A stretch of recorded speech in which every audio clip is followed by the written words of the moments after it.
Mpaka saizi nishapata kipato, nimeshajituma. Sasa nini wewe kukaa maskani kugongea 500 kanunue bangi? So fresh. Tufanye kazi, tuachane na mambo ya madawa ya kulevya. Ukikamatwa huathiriki wewe, unaathiri ndugu zako. Watapigana kuuza kila kitu wakutoe ndani, tayari ushaingiza hasara.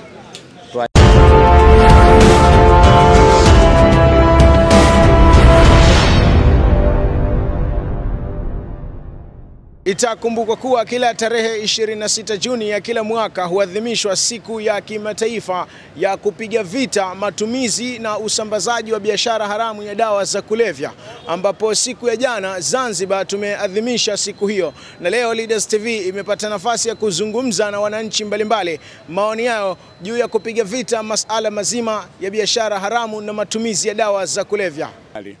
Tulishuhudia jana ikiadhimishwa siku ya madawa ya kulevya. Lakini mimi kwanza nipongeze kwanza serikali kwa jinsi wanavyoshughulikia swala kama ile kupambana na madawa ya kulevya.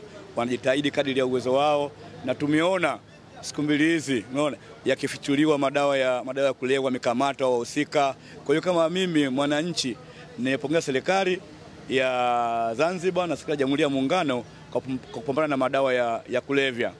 Vile vile kama mwananchi niko tayari vile vile kufichua watu ambao wanajihusisha na madawa ya kulevya, na hivi ndio tunavyowaambia kwamba serikali lazima wawe karibu na sisi jamii ili kufichua watu kama hawa, kwa sababu bwana madawa ya kulevya ni mtihani mkubwa sana. Yaani watu wanakwenda katika mazingira magumu sana, ukiangalia kwamba huyu leo ni mtoto mwenzangu, kesho kutwa ni mtoto wangu mimi. Kwa hiyo inabidi kama mimi nipambane kuzuia kwanza ili wasiathirike na watu wengine. Kwa hiyo kusema kweli tuko tayari kwa ajili ya mapambano. Mimi ningewashauri kwamba tushirikiane. Kitu kikubwa tushirikiane, kwa sababu baadhi ya maeneo mengine huwa watu wanakuwa woga kwenda kusema. Unaona? Kwa hiyo sasa tunaposhirikiana baina sisi wananchi wa kawaida na vyombo vya serikali, basi tunafanikiwa kutokoteza haya madawa ya kulevya. Mimi binafsi kuhusu madhara ya madawa ya kulevya, binafsi mimi kwa macho yangu nimeshuhudia vijana wawili tumewapoteza kuhusu haya madawa ya kulevya. Maana asubuhi ilikuwa kama saa 4 jamaa kadondoka hafla tu, polisi wakaja tukawasaidia nini kila kitu kwa sababu ya madawa ya kulevya. Kwa hiyo vijana wenzangu, kazi nyingi za kufanya, masuala ya madawa ya kulevya tuachane nayo, unaona? Kwani tusumbue viongozi kila siku tunakamatwa sisi, nguvu za kufanya kazi tunazo. Juzi nimeona kwenye taarifa habari sio Tabora ile mashamba kama eka kama 3 hivi, bangi zimeng'olewa zinachomwa moto. Umepoteza miezi 6 unahudumia madudu ambaye hayaeleweki. Unakuja ukamatwa dakika za mwisho unaenda kuhukumiwa kwa sala ambaye halijakupa faida yote. Nimeona Moshi watu wanalima mirungi kule Moshi. Ya nini hao wanashajua kabisa hii ni hatari, nikikamatwa na athiri madawa. Kwa maana wewe huathiriki sana, ndugu zako watauza kila kitu angalau wakukomboe wewe kwa sababu ya wewe uhofi kwamba serikali inapiga hivi vitu vita.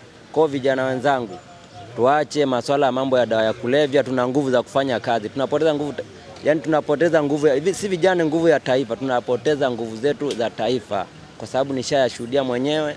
Kwa hiyo mimi sijawahi kuvuta sigara wala situmii pombe. Ona na nguvu zangu hapa shehe. Tangu asubuhi mpaka saizi nishapata kipato, nimeshajituma. Sasa nini wewe kukaa maskani kugongea 500 kanunue bangi? So fresh. Tufanye kazi, tuachane na mambo ya madawa ya kulevya. Ukikamatwa huathiriki wewe, unaathiri ndugu zako. Watapigana kuuza kila kitu wakutoe ndani, tayari ushaingiza hasara. Tuachane na mama. Kijana mdogo nipo tayari kuiunga mkono serikali kuhakikisha kuondosha madawa ya kulevya. Ushauri wangu kwa vijana, tuachane na madawa ya kulevya, ni hatari kwa maisha yetu, pia ni hatari kwa afya zetu pia. Hayo ndio maoni ya baadhi ya wananchi katika kuiunga mkono serikali kupiga vita biashara haramu na matumizi ya dawa za kulevya. Wewe mwananchi, una kila sababu na jukumu kubwa la kuhakikisha kwamba tunapinga matumizi na biashara haramu ya dawa za kulevya. Mimi nipo tayari kuwafichua wauzaji na wasambazaji wa dawa za kulevya. Wewe je? Mimi naitwa Mahir Saidi, Leaders TV, uwajibikaji ni msingi wa maendeleo.